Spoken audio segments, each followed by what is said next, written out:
Thank you all for tuning out. We do a weekly podcast Sunday nights at 8 p.m. on YouTube, 3 Geeks Network on YouTube, or opportunity for this podcast. It's more like 37% of the They go time. off on rants.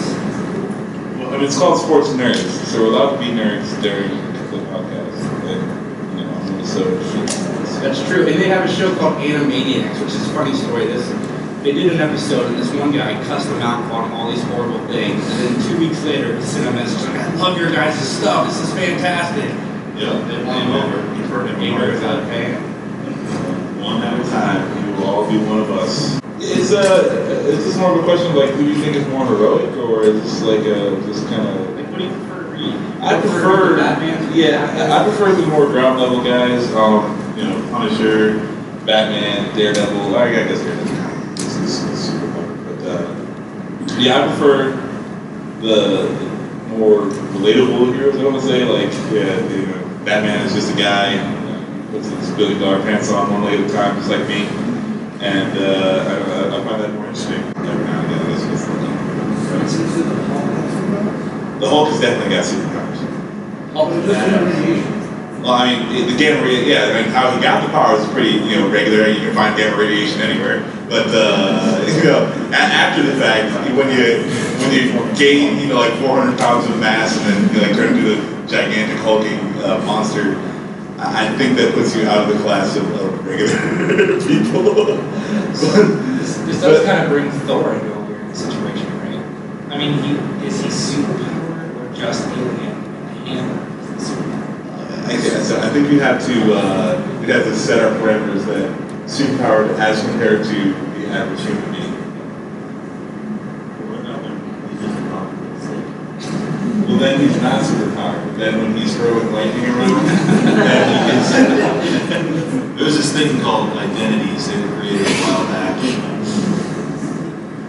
Yeah, he wants to be. You can't be Thor at the supermarket. Oh man, there's always one broken egg in here,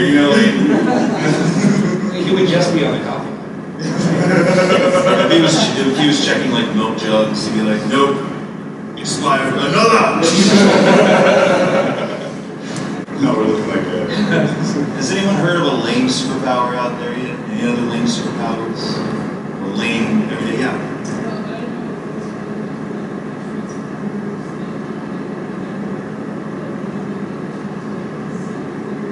You gonna hate on Soundwave right now? Oh, dude. No. Hold on. We can't have any. We cannot have any hating on Soundwave right now. The fact that she just referred to the 80s Transformers as the really old Transformers. She's not wrong. Yeah, She's not wrong. But I'm shocked and appalled. What is wrong with things? Soundwave was the best. Oh, that freaking cassette tape. I could never get it back in the cassette player. Oh, man. What were the cassettes called? It was like Rumble. Pterodactyl one. Razor Prowl or Rumble, I think. No, Prowl's a model. Anyway. I'm waiting for Michael Bay. Yeah, after boomboxes went out of fashion, Soundwave kind of became super obsolete. It's like, why are you still turning into that? Everyone else is modernized. What's wrong with you? He's sitting in the back office of like a Hobby Lobby somewhere, just. Turn into an MP3. Yeah, he's like, what's he supposed to do? Turn into an iPod? The thing's tiny. Like, who's afraid of an iPod? Who's afraid of a cassette? And then what? Yeah, like I guess he's like spitting out SD cards or something. Is that how he does it? Cassette tapes are big in prison. Fair enough. I guess you still got one. There's a really hilarious discussion about how the only thing allowed in prison because you can't kill them. They can see through them, so there's not much. The challenge is It'll break probably. I guess if you had to strangle somebody with cassette tape.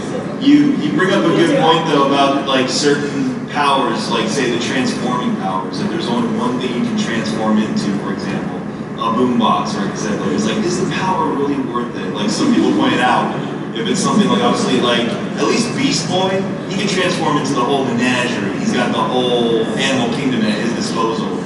If your one power is like, yeah, I can turn into a stink bug and drop the hat. But hey, man, like, you can get away. If someone's shooting a gun at you and they gotta hit a person, it's a lot easier to the person is instinct though. That same point power can come handy. You turn it into you can't turn it into anything else. Yeah. Was that Megatron? Yeah. The lead villain turned into a weapon that someone else. Pick me up and fire me! Do it now! And then, I got a quick question for everybody's here. Is anybody a Buffy the Vampire Slayer fan? Besides my children. Alright, we got a so-so back here. Alright, you no, the first season sucks. Yeah, it's awesome. The second season is awesome though. Give it a shot. Okay, because if there was a Buffy fan here that chose us over James, we were going to give them the first season of Buffy. Which totally sucks! Is that? You want it? Sure, come up here. It's yours, buddy. That's what we do here. Alright. We give stuff away. Yay. So, now, Buffy's interesting on power, right? Yeah. She's got Buffy's powers. Buffy's powers. Buffy has powers. Yeah, she's got superpowers. Yeah,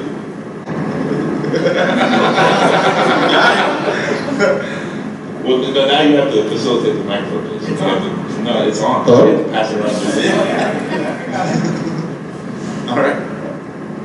So you guys have never seen this. You gotta look this up. They're the worst of the worst. Okay, but actually, no. Actually, I take that back. If you want to go old school, there's actually a book out called it's like the Encyclopedia or League of Regrettable Heroes. I swear to God, it exists.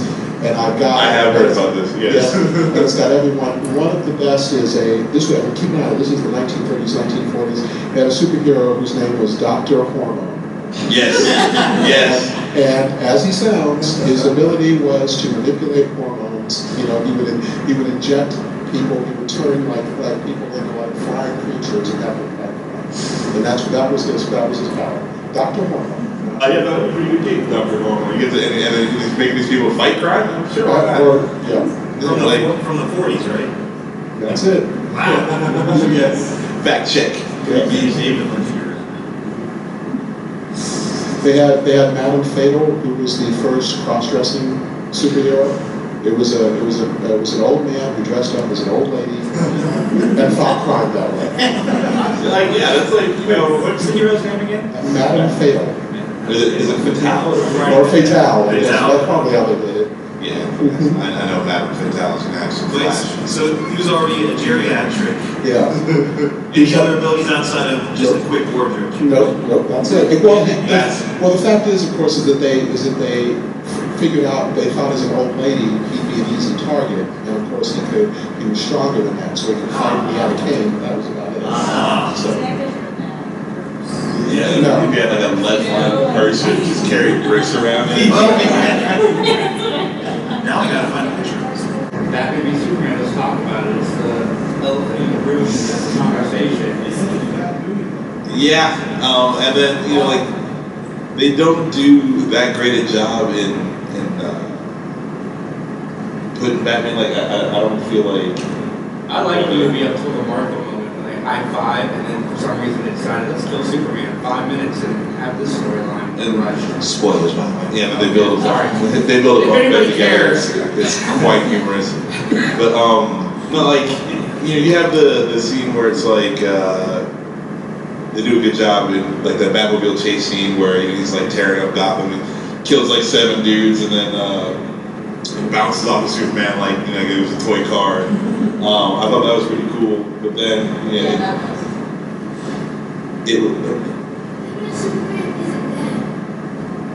spoilers, man.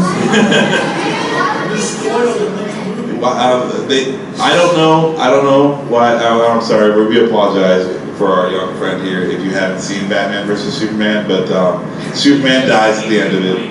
Yeah, he did just save you 2.5 hours and $7. Or 3 hours if you watch the extended cut, Yeah. which is slightly a better movie, but it still has the Martha scene, which makes you sad. Like, seriously, who thinks that that's a good idea? Like, I get it, they have the same mom's name, but if 2 guys, like, desperately hate each other, they're really gonna stop fighting because their moms share the same name? I don't get that. Like, Oh yeah, you watch Martha Stewart. My name is Martha. Let's be friends. Yay. Well, to tie in with the superpower versus non-power, Nobody else's mom is anymore. it's supposed to That's what be. makes it so cool. Nobody. It's supposed to be what. Why'd you say that name? It's supposed to be what connects the God and the man. You see, because he's only viewed as a god to Batman. But then when he's like, "Oh, God has a mom, and its name is Martha too." Cool. I should be friends with this.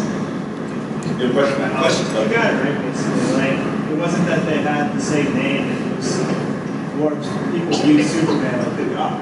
And, you know, when Batman realizes that he has somebody, like, that he cares about, like, it kind of makes him realize that he's not this person that just goes around doing whatever he wants. I don't know. It's more, there's more to it than just having the same name. So just basically that he has a human mother as well. I mean, but like, okay. You sir just want a Batman- Batman keychain. All right, absolutely. Absolutely. Come on up. But the thing that gets me is that Batman already knows that Superman like grew up on Earth. He knows that he's an alien and he was raised here. He knows that somebody had to do that.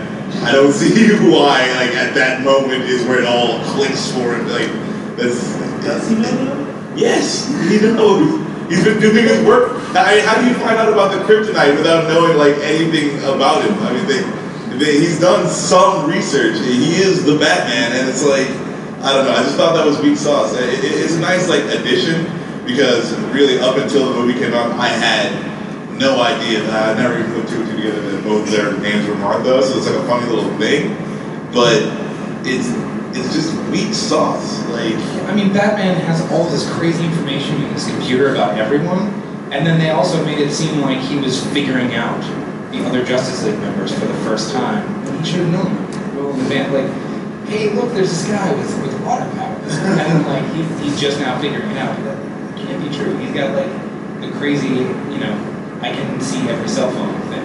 I do like when Justice League had all their logos already done for them. Yeah. well, no, and that was Lex Luthor. You know, in a long time he likes to doodle. So he's like, I'll just give it an insignia. That's cool. Well, I think what you were saying too about that is, it is a great addition, and yet, like Max was saying, it's something that a lot of us were like, oh yeah, of course, that would be kind of a cool thread to explore. I don't know if that's something you want to hinge the turning point of your movie on, especially when there really wasn't much build up to it aside from the flashback. Like, in his dying breath, he said Martha. Like, that could be like a trigger for him. Well, I mean, but then Oh, yeah. anytime anyone says Martha, he has like a psychotic stop. Like, oh, He dresses, why did you say Martha? he dresses like that, dude. Yeah, he's not in the right mindset. In The Dark Knight by Frank Miller, Batman does drink at the beginning of that when he's not Batman anymore. So again, they're pulling from a lot of different storylines for this one, and you know, like Zack Snyder just wanted all the bleakest aspects of these stories, and you know, and then that also, you know, even that's why a lot of people, you know, why I especially didn't like Superman in the second one, was because like, you know, he's you know, he's got, if you can fly, you know, like, you can go like into outer space by yourself, you can hear somebody a world away, like these are all amazing things, and it's just like, well, it sucks. It's just everybody hates me and they say bad things and I do good things and nobody likes me, and it's just like, I don't want to talk about sports. So let's start kind of turning the corner. Who in here has not seen Civil War? Whoa, really?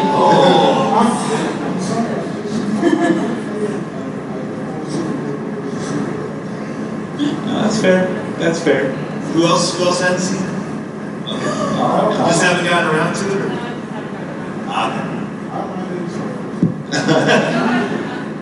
Okay. Yeah, I mean, because I feel like, as the counterpoint, right? Like this one was done a lot better, where we had a couple of little backstory pieces, the context was put in better, and then the whole the build up to the turning point was just it was sprinkled so well at the beginning of the movie, and then it just catches you completely off guard in all the right ways. Yeah, the conflict in Civil War is so much better. I mean, they had 12 movies to set it up, and with the Batman v Superman, it felt like they were putting 12 movies into one, trying to get it out as why we had so many problems. But Civil War was done really well. Like, you got why Tony Stark had an issue with Captain America. You got why Captain America wouldn't do with Tony Stark. Like, it was very legitimate, very fluid. It made sense. And in Civil War, it just doesn't. It also But again, it had a lot of setups. It also kept Bucky from being a one-hit, drop villain like the rest of a lot of the beginning Marvel movies.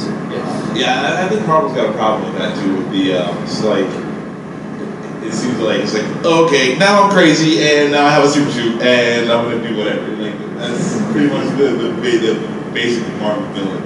Well, half the villains that are in the Marvel movies right now are Tony Stark's fault. So Yeah, that's true too. It's like, oh, I have $1 billion. Guess what? I'm crazy. Super suit.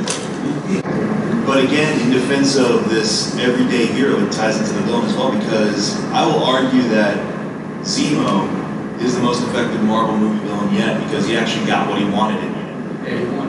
And he was just a dude with plans and military training. That's about it.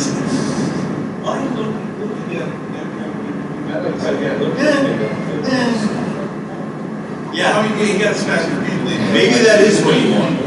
When you go back like to the first Avengers movie, where Thor is crushing Iron Man's armor, do we start to think that Cap might be as strong as Thor now? Because what do you think?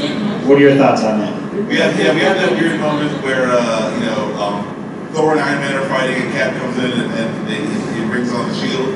Now, if you I guess that energy that could have been dissipated by the shield, but you think of the force that Thor would use to hit you with that should just like liquefy anything underneath it, so they have taken liberties with, again, Cap's got to live. So you can't have Thor accidentally liquefy him because he's trying to bring him to fight. I feel like they're playing up the power of the shield and Bucky's arm as both being made out of the vibranium metal that do withstand those. Bucky's arms is like zap, done. You have to look at Black Panther, because his suit is off. So he's invincible.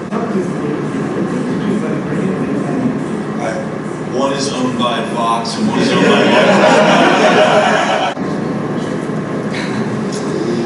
Keep on talking that smack, Rondell. It's going down this year. For those not to know, We do a fantasy football, they do on their sports nerds thing. I don't know anything about football, but they do a fantasy football league, and Rondell beat Max by like a half a point, and Max spent hours designing this Millennium Falcon trophy and lost, and he's been very bitter about it. Rondell's been taking the trophy to the drive-in since he started trying to get his nails done, and his hair done, and selfies, and takes baths every night, sleeps in its own bed. Rondell made one of his kids sleep in the living room so that the trophy could have his own bedroom.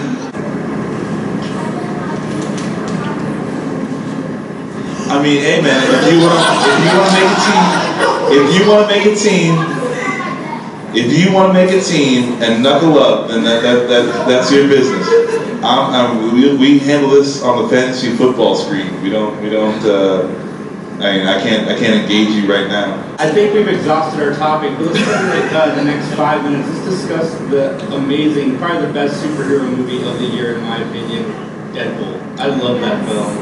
Deadpool's so much Love fun. it. Let's discuss it.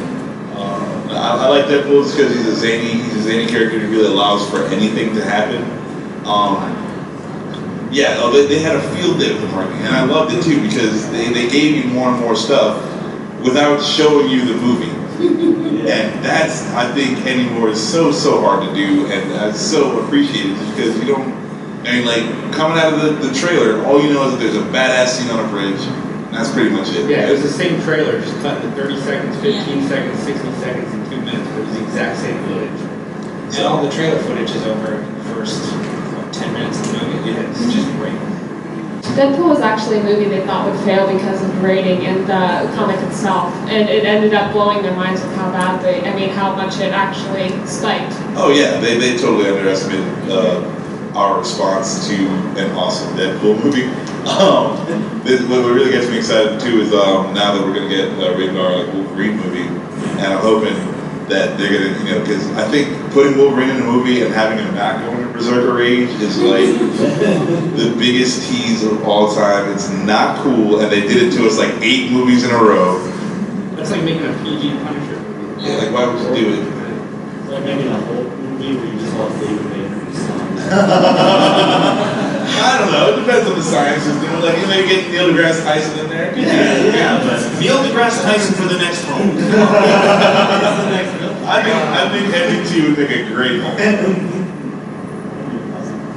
Well, what I liked about the Deadpool movie, especially, the marketing, because that's a movie in and of itself, and I'm so glad it's on the Blu-ray. All of the marketing is on the Blu-ray. All the promotional stuff, Happy Australia Day, the breast cancer awareness. The testicular cancer awareness. The trick or treat, when he goes trick or treating with like kids dressed as the X-Men, he's like testing them out and stuff. That's an enjoyable sequel already, but I can't wait for what they're going to do next for the inevitable sequel. It's nice to see Ryan Reynolds finally do something that doesn't suck.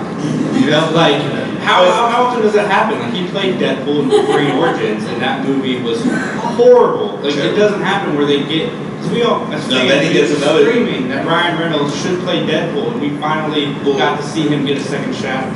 The craziest thing is like he goes from the worst depiction of Deadpool of all time to the worst depiction of the Green Lantern of all time, and somehow managed to go back to Deadpool and knocks it out of the park. It's one of the best superhero movies. Yeah, I'm waiting on the Green Lantern reboot with Ryan Reynolds. No. No, don't put that out there. I'm waiting on the Daredevil reboot with Ben Affleck and the Green Lantern reboot. No, let Ben Affleck be Batman. Oh, dude, come on, let's do this. Can you think of another actor that A, embodies the character so well, but B, just took it on? No, Full Ryan sale, Reynolds is Deadpool. in and out of He the is. character all the time. If they would have got Nathan Fillion to play Hal Jordan Green Lantern, I think that would have been it's like just a dead cell. Nathan Fillion playing. I mean, I know you love Nathan Fillion, and you think that Nathan Fillion could do no wrong, but Bring Firefly back. I'm down for that too. When you talk about like what actor do you associate with like an iconic person from a comic, I always think of Heath Ledger when I think of Joker. Oh, Now, yeah. the thing about that is though, he beforehand, like I would have never said Heath Ledger played the Joker. I was one of the haters, and this is what made me not such a hater for Jared Leto, is because I was so incredibly wrong. He took over the role, and now you can't imagine the Joker without at least having Heath Ledger in your mind. He absolutely killed it. But I think we're. The stage. He definitely set the stage. But he had nobody in his camp when they gave him the job. They were just like, Heath Ledger, what did that? What did that movie with them gays? Yada yada yada. That's all I heard. And I was one of the people. I was like, I was like, yeah, Knight's Tale was okay, but I don't see the Joker. Who are these cartoon characters? That thing that It looks like Yosemite Sam. Oh, you go way back. So back to Deadpool, the sequel at the end. Would you like to see us get? Dolph Lundgren. He deserves a second shot. It's been 30 years. And second shot. At playing a superhero. Oh. Dolph Lundgren's been working this whole time. That dude does steady work. And he's a genius too. So. But Stephen Lang for a while was like teasing like I'm building up for it, and he was like going to the gym and being like. I mean, yeah, he was an Avatar. He basically played Cable. Yeah, he did a good job. I'd like to see. Actually, it would be cool as J.K. Simmons. That'd make a solid Cable. I was like, yeah. And that opens up the possibility for a lot of fourth wall jokes about the Spider-Man movies. Yeah, because you could be like, I've seen you somewhere before. Hang on a second. It's like a comb under his mouth, and like a flat top fade, and be like, yeah, close. Mike, do you have your Twitter open? I do have my Twitter. We are running low on time. Let's get these people some prizes. All right. So how's this go? Name the first. Pick out like 4 or 5 people, and then they'll get first dibs, and then everybody else kind of behind them between some of these tips. All right. First up, I got Sandy Smith. Sandy Smith. All right. And I got Ty Dawson. There you go. All right. And then Nicole Murphy, Big Red Little Pup Bear. Let me see here. Yeah, I got some more here. You said for like one more, two more. Yeah. Keychain and stuff. Let's see here. Got Star Trek? You. Jeff McBride. No. Bueller? That was just a coincidence, I guess. Bueller? Yeah. Andrew Cole. Alright, everybody else come up here too. Alright, yeah, we got some giveaways for everybody, so if you want to come on up and get some stuff here. Just do us a favor, go to youtube.com, subscribe to our YouTube channel, watch us live every Sunday night at 8 o'clock. The show is not usually as clean as this one was, so definitely come It's watch very it. Deadpoolish. And it's, yeah, we go off topic about as much as we did tonight as well. Please don't tune out when you're listening to us. Go to youtube.com/MikeMcGTV.